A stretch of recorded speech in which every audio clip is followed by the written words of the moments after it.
ہوا کیا؟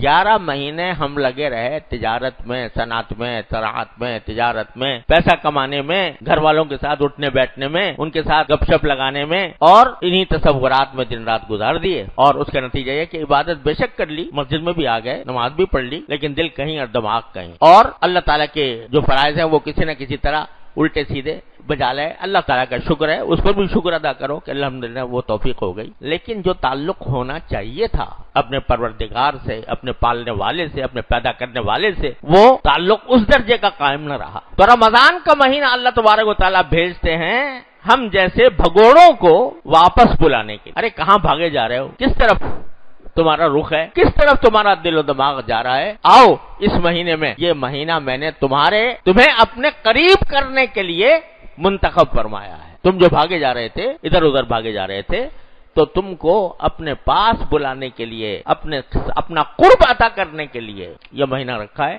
چنانچہ کیسا ہی گیا گزرا مسلمان ہو، لیکن جب رمضان کا مہینہ آتا ہے تو کچھ نہ کچھ اس کے دماغ میں، اس کے دل میں ایک امنگ پیدا ہوتی ہے کہ اس رمضان کے مہینے سے میں کچھ فائدہ اٹھاؤں، کچھ توفیق ہو جاتی ہے عبادت کی بھی۔ گناہ کرتے وقت بھی خیال آ جاتا ہے کہ یا اللہ کہ بھئی رمضان کا مہینہ ہے، ذرا اپنے آپ کو محتاط رکھو۔ تو اس غرض کے لیے اللہ تعالیٰ نے یہ مہینہ بھیجا ہے۔ کاہے کے لیے؟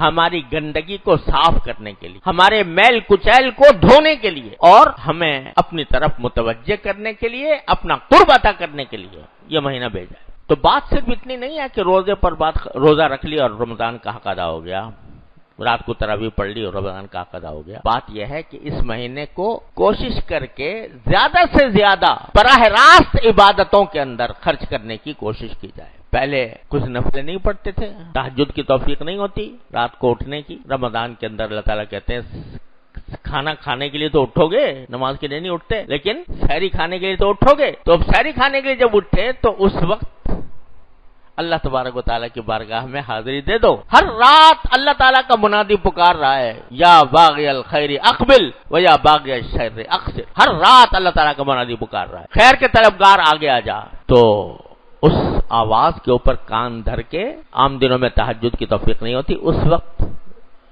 کچھ تہجد کی رکعتیں پڑھ لو، اللہ تعالیٰ کی بارگاہ میں حاضری دے دو۔ وہ وقت بڑا زبردست ہوتا ہے، آخری شب کا جو وقت ہوتا ہے، عجیب وقت ہوتا ہے۔ ان ناشئۃ اللیل ہی اشد وطئا واقوم قیلا۔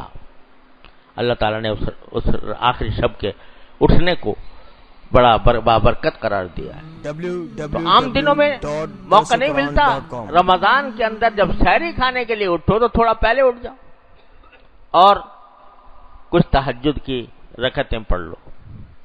عام دنوں میں مغرب کے بعد 6 رکعتیں پڑھنے کی توفیق نہیں ہوتی، رمضان کے اندر کر لو۔ اشراق کی توفیق عام دنوں میں نہیں ہوتی، رمضان میں کر لو۔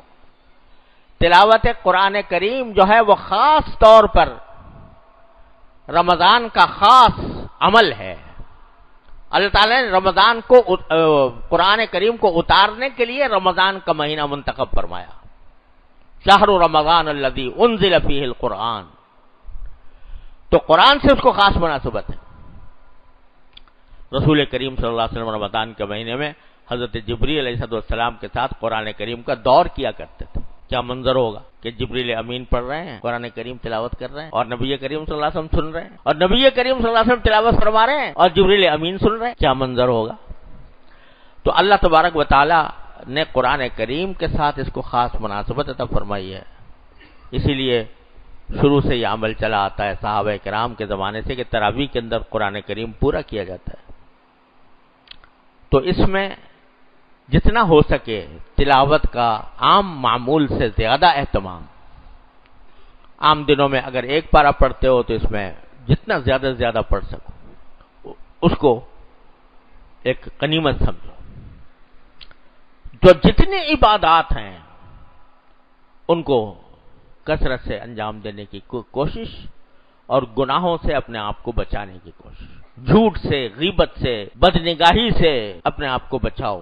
اس مہینے جتنا جتنا بندہ گناہوں سے بچنے کی فکر کرے گا، کوشش کرے گا، اتنا ہی اللہ تبارک و تعالیٰ کے ساتھ قرب بڑھے گا۔ جتنا نوافل کا اہتمام کرے گا اتنا ہی اللہ تعالیٰ کے ساتھ قرب بڑھے گا۔ حدیث میں فرمایا کہ بندہ جب کثرت سے نوافل ادا کرتا ہے تو ایک وقت ایسا آ جاتا ہے کہ میں اس کا ہاتھ بن جاتا ہوں جس سے وہ پکڑتا ہے، اس کی آنکھ بن جاتا ہوں جس سے وہ دیکھتا ہے، اس کے کان بن جاتا ہوں جس سے وہ سنتا ہے، یعنی اتنا قرب اللہ تبارک و تعالیٰ عطا فرماتا ہے۔ تو اس موقع کو غنیمت سمجھنے کی ضرورت ہے، اور اس کے لیے پہلے سے یہ تیاری اگر انسان کرے کہ اپنا نظم اوقات، جو جن مشغولیات سے اپنے آپ کو فارغ کر سکتے ہو ان مشغولیات سے اپنے آپ کو فارغ کرو، اور اس وقت کو جو فارغ کیا ہے وہ اللہ تعالیٰ کی عبادت میں صرف کرنے کی کوشش کرو۔ اس رمضان کا ایک لمحہ قیمتی ہے، اس کی قدر پہچان کر اس کو کسی نہ کسی عبادت میں صرف کیا۔